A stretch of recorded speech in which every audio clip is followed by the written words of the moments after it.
सिर्फ 40 दिन की मेहनत और कमाई दोगुनी। क्या ये सच में हो सकता है? जी हाँ, बिल्कुल हो सकता है। बस शर्त यह है कि फसल का चुनाव एकदम सही हो। तो आज हम बात करने वाले हैं ऐसी ही 5 जबरदस्त फसलों के बारे में जो कम लागत में छोटे किसानों की आमदनी को रॉकेट की तरह बढ़ा सकती हैं। कम लागत में ज्यादा से ज्यादा मुनाफा, ये सवाल सच कहूं तो हर उस किसान के मन में घूमता है जो अपनी मेहनत का सही फल चाहता है। खास तौर पर जब जमीन कम हो और पैसा भी ज्यादा ना हो। तो ऐसी कौन सी फसल चुने जो न सिर्फ अच्छी कमाई दे बल्कि जल्दी और लगातार दे। चलिए आज मिलकर इसी सवाल का जवाब ढूंढते हैं। अच्छा, एक बात समझना बहुत जरूरी है। ये जो फसलें हैं ना, ये छोटे किसानों के लिए सोने पर सुहागा क्यों है? इसकी सबसे बड़ी वजह है मजदूरी का खर्च। देखिए, छोटे किसान अक्सर अपने परिवार के साथ ही मिलकर खेत में काम करते हैं, है ना? इससे क्या होता है कि मजदूरी का खर्च लगभग 0 हो जाता है और उनकी मेहनत का एक एक पैसा सीधा उनकी अपनी जेब में जाता है। तो किसी भी फसल के बारे में बात करने से पहले ये समझना सबसे जरूरी है कि एक छोटे किसान की असली जरूरतें होती क्या हैं। क्योंकि देखिए, उनकी जो आर्थिक और जमीनी जरूरतें हैं वो बड़े किसानों से बहुत अलग होती हैं। तो यहाँ 3 सबसे जरूरी बातें हैं। कह सकते हैं कि ये सफलता के 3 मंत्र हैं। पहला, फसल ऐसी हो जो 30 से 40 दिन के अंदर अंदर पैदावार देना शुरू कर दे। दूसरा, उसे रोजाना या हर दूसरे दिन कमाई हो ताकि घर का खर्च आराम से चलता रहे। और तीसरा, सबसे जरूरी, जिसमें मजदूरी का खर्च नाम मात्र का हो या बिल्कुल न हो।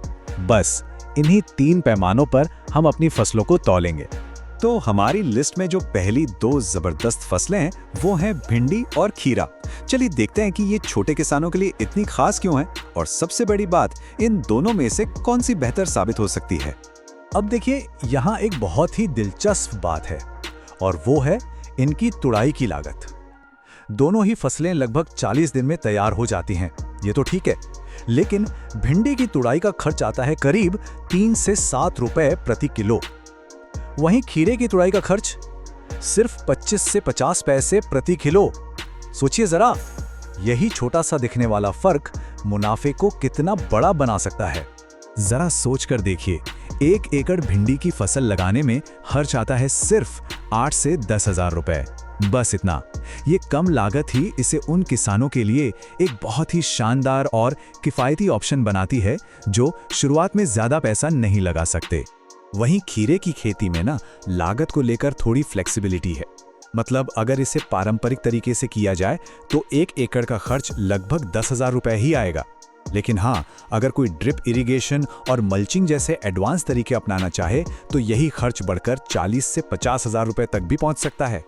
चलिए अब लिस्ट में आगे बढ़ते हैं और बात करते हैं करेला और लौकी की। इन दोनों की सबसे खास बात यह है कि ये वजनदार फसलें हैं और इनकी तोड़ाई बहुत ही आसान और सस्ती पड़ती है।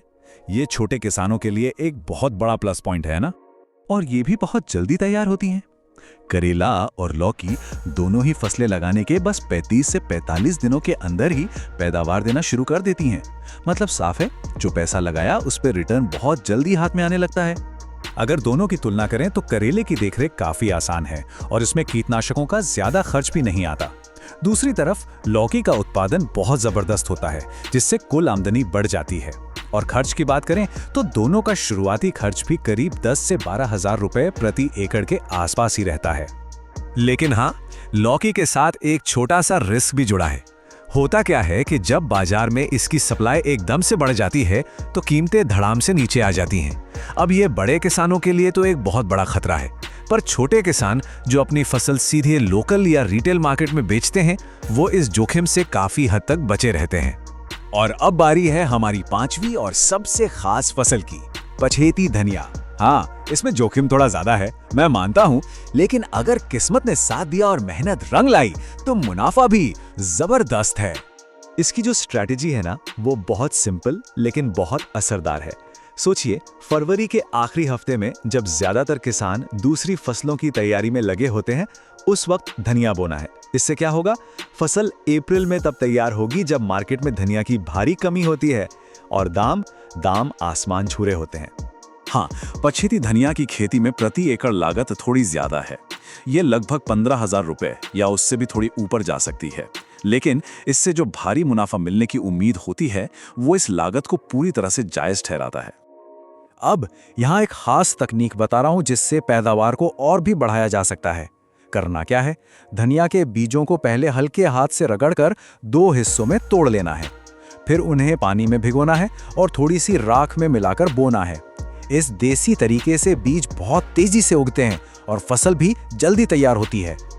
और ये सुनिए, एक और जबरदस्त तरीका जिससे एक ही खेत से लगातार कमाई की जा सकती है। जब बुआई करें तो भीगे हुए बीजों के साथ कुछ सूखे बीज भी मिला दें। इससे होगा ये कि कुछ पौधे जल्दी तैयार हो जाएंगे और कुछ बाद में। मतलब एक ही खेत से लंबे समय तक धनिया की कटाई चलती रहेगी और मुनाफा कई गुना बढ़ जाएगा। तो हमने 5 बेहतरीन फसलों के बारे में तो जान लिया, लेकिन अब आता है सबसे बड़ा और सबसे जरूरी सवाल कि इनमें से अपनी जमीन और अपनी जरूरतों के हिसाब से सबसे सही फसल कौन सी है। एक बात हमेशा गांठ बांध कर रखनी चाहिए, हर फसल हर किसान के लिए नहीं होती। ये बिल्कुल सच है। जो फसल एक किसान को मालामाल कर सकती है, हो सकता है वही फसल दूसरे के लिए नुकसान का सौदा बन जाए। इसलिए चुनाव हमेशा सोच समझ कर ही करना चाहिए। तो कोई भी फैसला लेने से पहले खुद से कुछ सवाल जरूर पूछें। क्या मजदूर हैं या सारा काम खुद ही करना है? अपने इलाके के बाजार में किस चीज की मांग ज्यादा है? और सबसे जरूरी, जेब कितना खर्च उठा सकती है? जब इन सवालों के ईमानदार जवाब मिल जाएंगे तो सही फसल का चुनाव करना बहुत आसान हो जाएगा। तो चलिए फटाफट से सारी बातों को एक बार दोहरा लेते हैं। छोटे किसानों को क्या चाहिए? जल्दी और रोजाना मुनाफा। भिंडी अच्छी है पर मजदूरी का खर्च ज्यादा है। खीरा, करेला और लौकी कम मजदूरी में शानदार विकल्प हैं। और अगर थोड़ा सा रिस्क लेने का दम है तो पछेती धनिया मालामाल कर सकती है। देखिए, हमने आपको रास्ते दिखाए हैं। अब अपनी समझ और मेहनत से सही फैसला तो खुद ही लेना होगा।